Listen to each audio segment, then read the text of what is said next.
All right, everybody, welcome back to Beans No Ball. Week 14 is just wrapped up, and I mean, let's not even wait on this one, Christian. That was a very big game for the Cowboys on Thursday night. Let's just get your thoughts on it.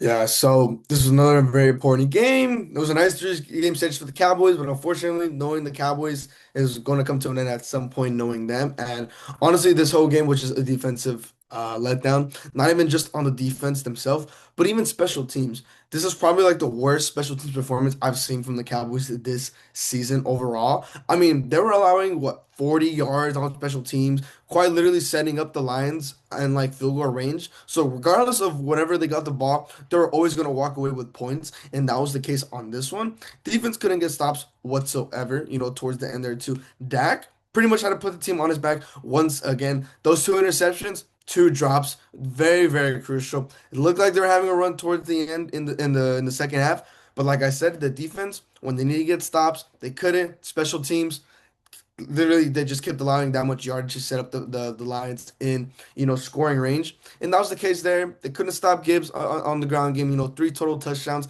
and then J-Mo and Amon-Ra both surpassing 100 yards as well. Amon-Ra being a game time decision was very, very crucial for the Lions, and it did help them out right there too. And then Pickens only being held to 37 yards, that was seems to be an issue. Shawty already talked to him, so things are gonna get cleared there too. So I'm not too worried about Pickens over just one bad game for the great season he's been having, but. With games like this, Ryan Flournoy got a 115 for one touchdown. So at least he's finally starting to get in his groove again. Same with CD, 121 yards, 105 on DJ Reed. So obviously there are some positives again still with this offense, but they're not going to be able to do everything on their own. But with Philly losing to the Chargers, we're still technically in playoff contention. The division is still wide open for us. Yeah, we'll wait and see that once we talk about Monday night. But I mean, yeah, it was just a missed opportunity for the Cowboys. But like we said, if yeah, it was opportunity miss to lose one game.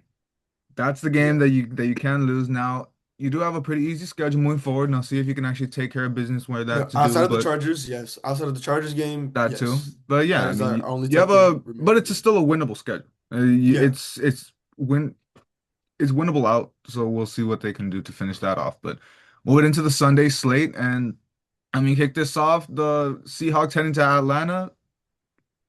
The scoreline shows a one-sided affair, and it really was in that second half. But early on in this game, I mean, it was 6-6. It looked like the Seahawks were on upset alert coming out of halftime. But right as the third quarter starts, Rashid Shaheed takes it back, and we see the Seahawks really set the tempo for the rest of this game. I mean, not much more you could say here. I mean, everyone just started humming. Sam Darnold just under 250 yards and three touchdowns. That interception earlier in the game kind of puts a slight dent into it, but obviously didn't factor too much into the end. JSN, phenomenal game for him. Almost 100 yards and two touchdowns. Again, really just getting that separation. The run game really getting going. Probably not as much as they really wanted, but combining to just about 80 yards, getting it going when it needed to go. And I mean defensively too, Nick Mawari and Devon Witherspoon getting crucial interceptions in the end. Former Ram Ernest Jones, never know why we got rid of him. 11 tackles once again, really being a difference maker in this defense. Everything humming for Seattle. They keep pace just out of first place in the NFC off the tiebreaker with the Rams, and we'll see what happens in week 16. But as for the Falcons, no Drake London. I see it's not looking that great with Kirk Cousins. I mean, yeah, even Kyle Pitts actually playing a decent game in this one. You got Bijan Robinson wasting his prime here. It's not looking good.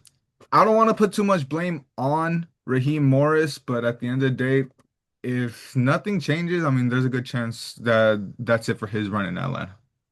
Yeah, it was just a very cursed season for the Falcons, especially with everything they've been going through, the injuries, and then just the teams in general. But moving on with the Bengals and the Bills, and this was once again another great game between both these two teams. And I mean, two total punts this whole game, second fewest in 2025. Straight offensive battle. Now with the Bengals, obviously having Joe Burrow back was really a difference maker. I mean, they were up majority of the first half, getting it going there too. I mean, Burrow had himself a game, 284 yards for four touchdowns. Two picks though, and he did all of that with zero run game. Obviously Chase Brown hasn't been having the season everyone expected. He started having a little incline, the past couple games. But other than that, it's really all been on the quarterback and Burrow on this too. Him getting Higgins and Gesicki involved there too. But on the Bills side, when you have a guy like Josh Allen, he's gonna make stuff happen and he's gonna come back for you guys. 251 yards, three touchdowns, a touchdown on the ground, 78 rush yards.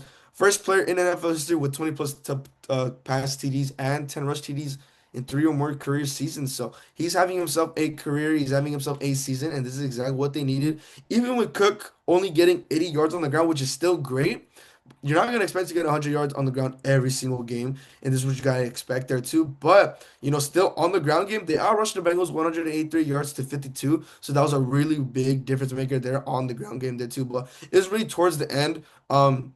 With Burrow's interceptions, that was really the game changer here, there too, to get them to come back there too. And the Bills, they really needed this one. The difference really out of sight for the Bills at this point, but seeding is always there to fight for, and obviously it's the really better seeds what they're going to go for. As for the Bengals, Burrow's back, everything's looking great, but when it's your third game losing, scoring 34 plus points, that defense is going to have to be one of the major priorities coming into the offseason.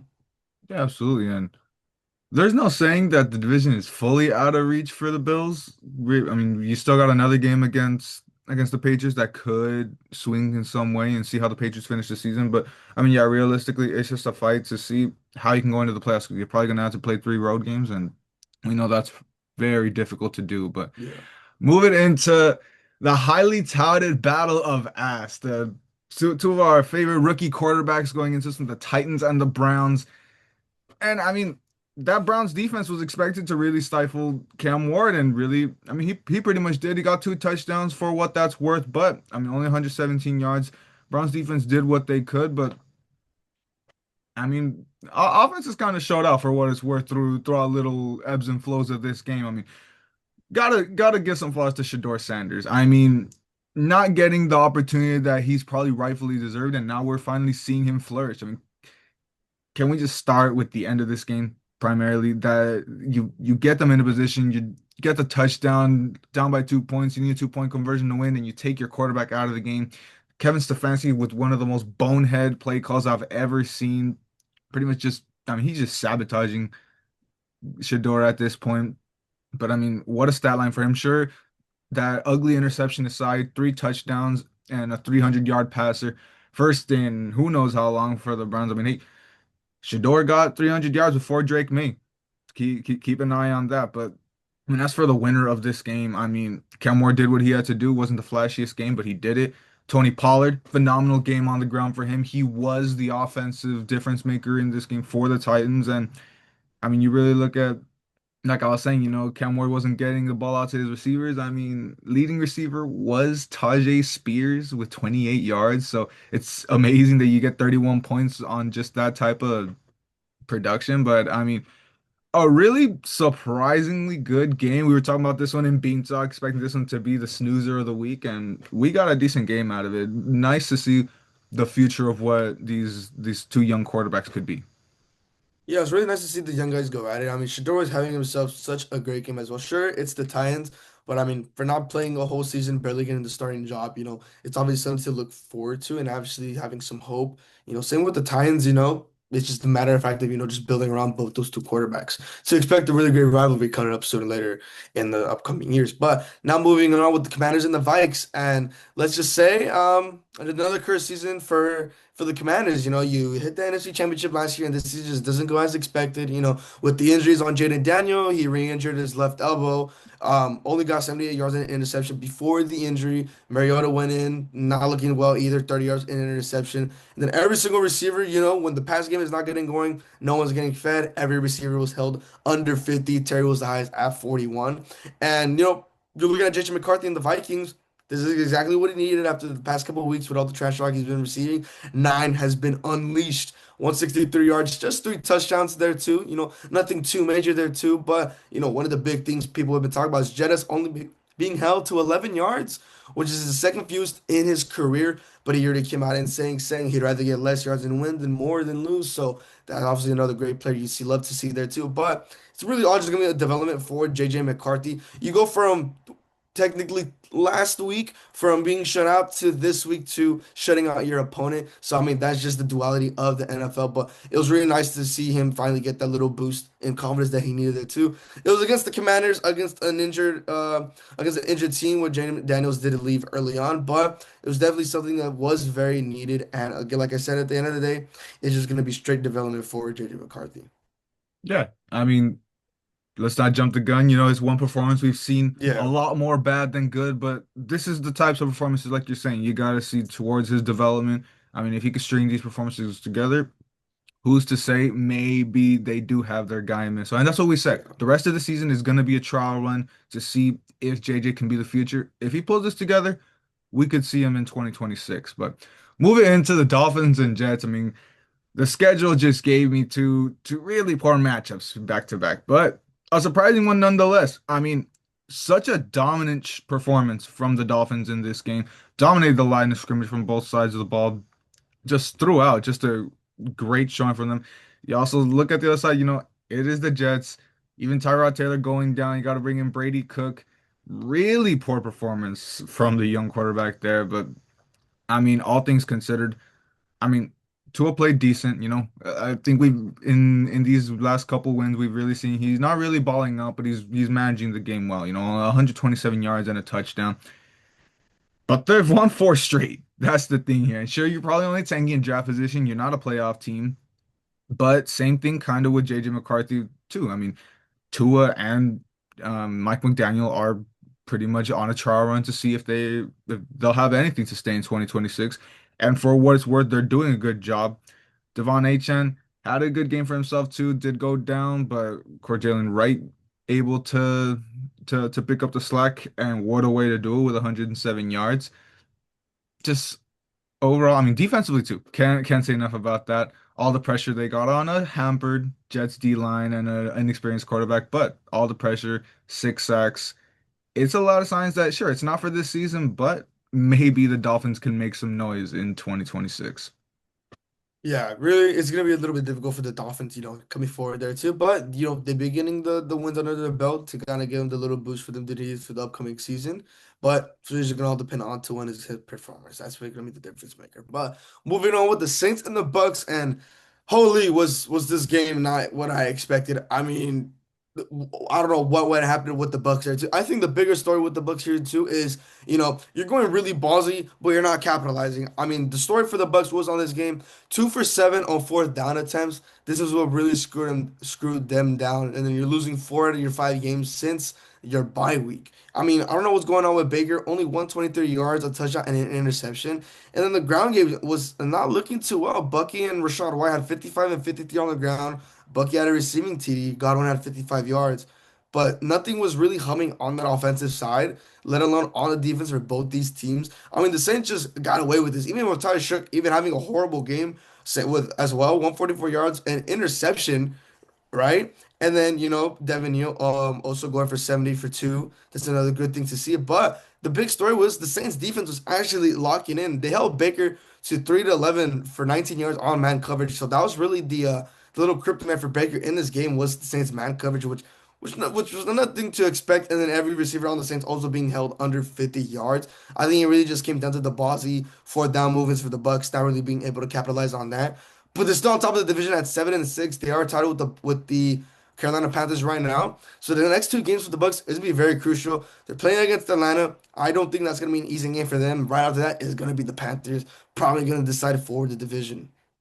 And I'm just gonna push back a little bit on Tyler Shuck. I mean, it's one of those. I mean, we can't be saying, to push on the stat sheet warriors and be one ourselves. I mean, sure, maybe it wasn't the greatest passing. I mean, he made his passes throughout this game. The That's why they ground won the game. game. But yeah, it's the ground game. He got 2 rushing touchdowns. I mean, he was a difference maker in this game. I mean, he's starting to show why he was taking the third round over a bunch of these other quarterbacks. And you never know. Maybe they do have something in him for the future. And moving into the Colts and the Jaguars. And I mean, we've kind of seen them. The Colts are trending down, Jags are trending up, so the result probably is expected. But obviously, the key story in this one, Daniel Jones goes down with a torn Achilles. Brutal blow for an already struggling team. Riley Leonard comes in, and I mean, he held it down for what it's worth. I mean, they did outscore the Jaguars in the second half, but not great for him. He also picked up an injury, so the Colts this week will be trying out almost Hall of Fame quarterback Philip Rivers. He is on the ballot for the Hall of Fame this season. If he plays, that'll reset him another 5 years. But what a story if we see 44-year-old Philip Rivers to get on the field once again. Tyler Warren was the emergency quarterback in this game, so I mean we see the situation. I believe they have Brett Rippon on the practice squad as of now, so clearly they're gonna want to look for any opportunity they can.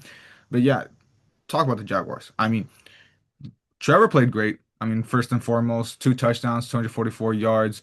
Offense as a whole was humming. We're finally seeing Brian Thomas after that really slow start, really starting to pick it up. He just under 90 yards on just three catches. And I mean, oh, Travis Etienne. How do I forget about that? His two touchdowns and on the defensive side of the ball, the pressure rate. And obviously, you got a inexperienced quarterback in there, but you win the turnover battle 3-1. And the main thing that we talk about the Colts, you were holding back Jonathan Taylor. That's going to be a recipe for success. The Jaguars have taken all the momentum in this division, and it's theirs to lose now. Yeah, the decline for the Colts, it has been something. The Jaguars, they're still on the rise. They're not still, I mean, they've been on the rise for a while now. This game really just pretty much solidified it all. So that's really one of the big things you like to see. But now moving with the Steelers and the Ravens. Now, once again, the Steelers, they finally retake the NFC North after how hot the Ravens have been. And this is what you want to see from Aaron Rodgers. This is what we should have been seeing. Even with zero run game, with Gainwell leading with 15 yards, Rodgers still put on a performance, 284 yards, one touchdown, really staying consistent on there. Now being 4-0 against the Ravens all time. And then DK. Finally, him connecting with DK is what we've been wanting to see for a consistent amount of the season. 148 yards, no touchdowns, but still a difference maker on the air yards. So they need to hum, they need to click. They want to make some noise in the playoffs. That's if they end up staying with the division and making it in there too. But even without the main running backs in it all, Warren was still a threat on the receiving end, 49 yards and a receiving touchdown. Top of the AFC North. This is exactly what you want to see from Aaron Rodgers leading this team. But the one issue I really did have with the Ravens on this one was fourth quarter. They had opportunities to come back in this game. All three drives for the Steelers in the fourth went three and out. So the Ravens had those three opportunities to finally capitalize something on offense with Lamar, but they just couldn't get it going. Even with Henry having a good game on the ground with 94, they really couldn't finish out when it really mattered the most there too. Zay Flowers had himself a game as well, but at the end of the day, when you don't take advantage of those opportunities, this is what's going to happen. And unfortunately for the Ravens, this is exactly what happened. They had those three opportunities for the Steelers, but the offense just really couldn't capitalize on when it needed to the most. Yeah, absolutely. Just, I mean, the momentum that they brought throughout all that 5 game winning streak, obviously completely depleted with these back-to-back division losses. And I mean, now the Steelers have the momentum in this division. I mean, it's probably still going to end up Mhm. being a 9-8 division winner, and I mean, we'll see what that goes, but it's not that exciting in the North as much as we originally expected. But going into another divisional matchup, Broncos Raiders, and again, a lot closer than it should have been, just like a couple weeks ago, Yeah. just like a lot of these Broncos games. But for what it's worth, make that 10 in a row for Denver. They're doing it. It's not pretty, but they got all these wins. They're the number one seed at the moment now, tied with the Patriots at 11-2. They leave conference record. They have a slightly better, so they take the tiebreaker as of right now. And I mean, for what it's worth, good. You got some sprinkled solid performances throughout. I mean, RJ Harvey, arguably his best game as a Bronco in this one. I mean, 75 yards on 17 carries and that touchdown, really making a difference there. A lot of great defensive pressure from the Broncos. We know that defense, the everything that they do. Nick Bonito getting 2 sacks, just being one of many, getting to Geno Smith early and often. And of course, Pat Surtain, as early as Brock Bowers did start getting going a little bit, did get that touchdown. We did, of course, see him get whenever Pat Surtain would go on him, didn't really get much going. But you also look at the real difference maker. As close as this game was, that big punt return touchdown by Mims in the end really swung it, kind of kept the Broncos ahead for good. But as for the Raiders, we sound like a broken record. It's just every week, it's just the same mistakes, a lot of offensive issues. I mean, that O-line really not giving Genty any time to work with. And sure, they kind of started waking it up a little bit in the fourth quarter, but it was too late. Let's look at that game losing field goal drive. I don't know what you're doing. I mean, Vegas called stat the line was 8.5. You're up by 10. You only win by 7. I mean, looks a little fishy there to say the least. But I mean, just in the end, big win for the Broncos. Yeah, I mean, sloppy wins, but at the end of the day, they're winning. They're getting it done. Who knows if that's gonna, help them in the playoffs? But hey, they're winning, and that's all that matters. But now moving on with one of the better division games here for the division, the Bears and the Packers. And now the Packers, once again, the momentum is still on their side. They are on the rise. Jordan Love looking consistent as better outside from the pick, 234 yards and 234 yards and 3 touchdowns. That first pick was early in the first quarter. That was a very first snooze fest in the first quarter. Four punts combined and his interception. But after that interception, he completely locked in. Same with Jacobs. It was a little slower game for Jacobs, but he did get 86 yards and a clutch touchdown to pretty much seal the deal for them to two. And then Christian Watson, we've been saying this for the Packers, just like the Bills. There's not really a true one on the Packers. There really hasn't been that guy to really step up on the receiving end for Jordan Love to be that one consistent guy. And this week, it just happened to be Christian Watson, 89 yards and 2 touchdowns, and then Bo Melton getting himself one as well. But the defense was really the difference maker here. Michael had 8 pressures while the rest of the team had 10. I know I've been seeing a lot of people, Michael was non-existent for the most part, but I mean, those 8 pressures, did help a lot. Something Caleb was pretty much scrambling in the pocket every single time, and we've been seeing even late in the game, Caleb was pressured majority of the time, and that's what was really the difference maker was the defense. You look on the Bears side, it was a slower game for Caleb, but towards the end, when it really mattered the most on the fourth down, just that he missed Burden. One more second, he had Burden, and it was going to be a walk-in touchdown. I mean, not Burden, DJ Moore, excuse me. He had DJ Yeah. Moore open, just one more second, and it would have been a Bears game there too. But it was the pressure, and he had to make a decision, and that's completely understandable. It just sucks to see, but that's what happens when you have a very good pass rush in the Packers. But you're looking at the Packers side, Matt LaFleur, that was a 76 win. He broke the tie with former Packers head coach Mike Holmgren, is now second all time with Paul Brown. So you're looking at these first 7 seasons with this amount of wins, and you want to see, you want to see what, you could do in the playoffs. Just winning one game, it's great to see, but going far is what's gonna have to be for Matt LaFleur and Jordan Love. Even with Jordan Love being the starter for just a couple years, everything's been clicking. 12-1 against the Bears in the last 13 meetings, 4-0 in the division as of right now. So the Packers, everything's clicking for them. The Bears, unfortunately, you went from the 1 to the 7th seed. It's very unfortunate. Yeah, that's what happens when you got such a top-heavy NFC this season. Hmm. Every game matters, and we see that right there. But talking about the top of the NFC, let's go to the Rams and the Cardinals. And I mean, let's be honest. I mean, sure, any given Sunday, but this one wasn't really ever in doubt. We saw, I mean, I talked about this in Bean Talk. The Cardinals are getting a pissed off Rams team that needs a win bad, and they got an angry Rams offense. I mean, Matthew Stafford right back to looking like the MVP caliber player. That stock didn't really drop with that other loss, but still, I mean, it really rose in this one with 3 touchdowns over, what was it? Yeah, 281 yards, just under 300. And I mean, everything was humming. Puka just under 170, and he got 2 touchdowns. Obviously, him really getting back into that top receiver conversation. The run game, though, is the most important thing to get into. I mean, Kyron Williams, sure, 84 yards, his touchdown, really looking good. Let's talk about Blake Corum. I mean, he's slowly been growing into his role bit by bit this season. 128 yards, 2 touchdowns, capped off by that 48-yard bomb that he got.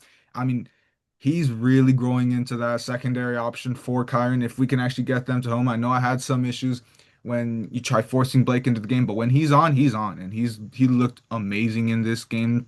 Really can't wait to see. He missed the playoffs last season with an injury, so having him in the mix this year will be phenomenal. You also just look at, I mean, defensively. I mean, holding Arizona, I know it's just the Cardinals, but holding them down, multiple players getting a sack. But I really want to look at Cam Curl, safety getting a sack and 6 tackles. Really, I mean, ball hawk everywhere. Really kind of getting into that Quinn and Lake role that if he can take that while Lake is out, we are more than happy. But let's look on the Cardinal side, and there's not too much to be happy about. But with no Marvin Harrison Jr., Michael Wilson really stepped up. I mean, 164 yards and 2 touchdowns on 11 catches. Good chunk of that was in garbage time, but for what it's worth, I mean, it's nice to see him stepping up, being that good second option whenever they need him. Jacoby is looking decent. I mean, he was your leading rusher, so that says a lot about the run game in this game. But I mean, there was a couple pauses early on in the game for Arizona, but after that, Rams just took off back to the 1 seed in the NFC. Yeah, I mean, early in the game, Cardinals had a 7-0 lead. I turned on the game later on, it's just the complete blowout. I mean, that's just the funny side of things. But I mean, like I said, it was the Rams. They bounced back, back at that 1 seed, which is really needed thanks to the Packers. But now it's really just more about, later on, just finishing up, see if the Rams can retain that 1 seed. But closing out with the Sunday Nighter, and man, the Texans. And the saying is never wrong. Defense does win you championships, and the Texans right now hold the number one defense right now. But you think about the duality of all things right now.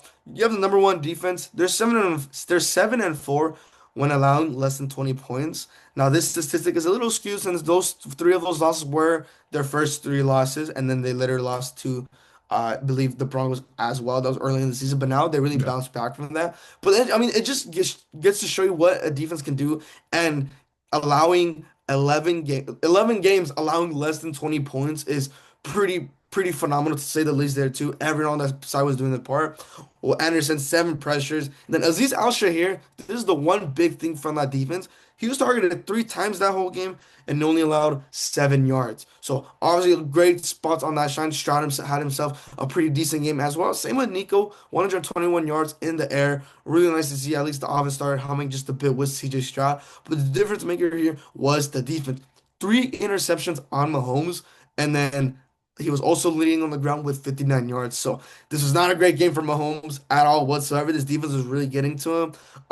Even it wasn't even a sack too. I believe he was just sacked just 3 times, but they're all very crucial sacks when the Chiefs really need to get something going there too. But the Texans, their momentum is humping. Division is still there. They just really got to worry about the Jags. But after that, this defense, I really don't see anyone stopping this defense with how consistent the Texans are looking.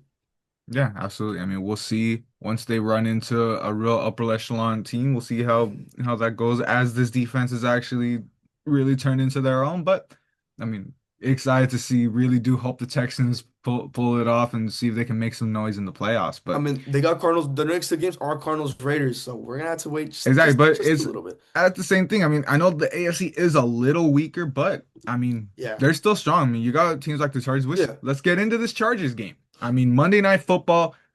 Eagles Chargers. This was our last disagreement. So you took this one. I took an earlier one.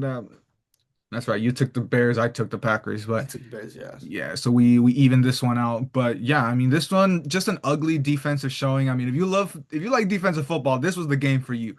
I mean, no offense whatsoever. I mean, let's talk about those little plays here and there. I mean, first off, I mean, Jalen Hurts. I mean, this really feels like a game that you should have had the privilege of getting to talk about because my God, your Jalen Hurts agenda is flourishing as this as these games go Ooh, on. baby. 4 interceptions and a Ah, fumble. He had 2 turnovers in one play. I mean, that was one of the goofiest plays we've ever seen. Hurts throws the interception, Chargers player fumbles it. Hurts picks it up, he fumbles it too, and the Chargers end up picking up like 30 yards on it. But I mean, I mean, great defensive showing overall for both teams.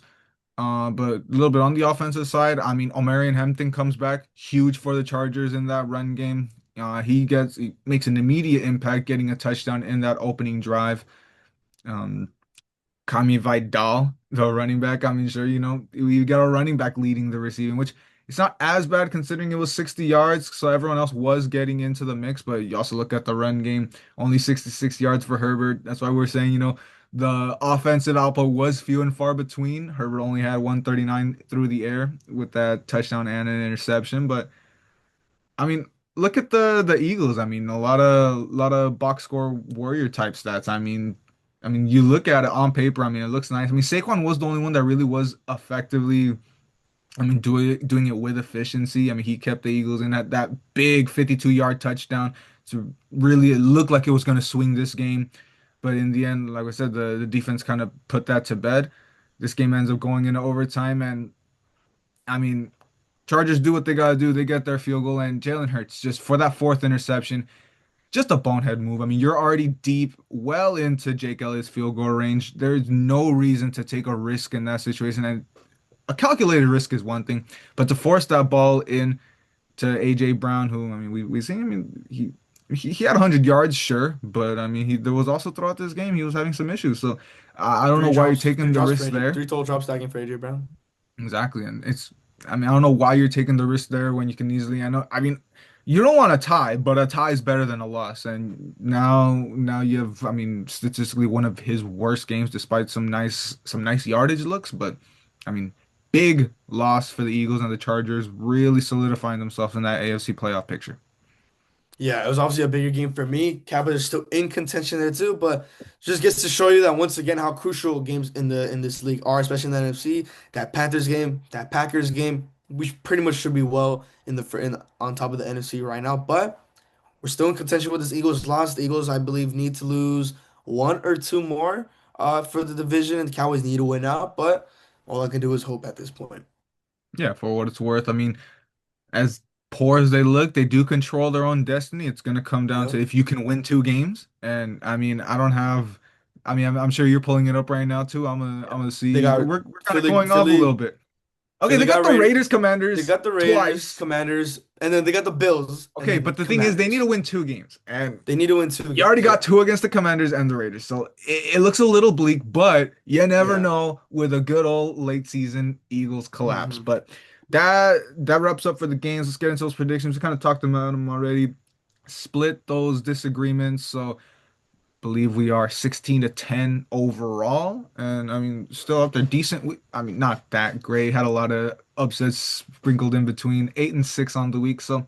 We'll see. We'll keep it going. Got a couple more weeks to see if you can. I mean, you got to start throwing in more disagreements in there. You got to go with some upsets, like you said, because I'm going underdogs. I'm picking all the underdogs next week. let's see how that works out. But yeah, that is going to do it here. Thank you guys for watching. Be sure to like and subscribe, and be sure to tune in Thursday, as I believe this will be the last time we'll be in studio for Titan Radio. I believe this is the last time you get to hear us on TR. So get your opportunity to hear us on one more time, and then obviously make sure to follow us along for the YouTube content. But thank you guys for watching. We will see you guys on Thursday.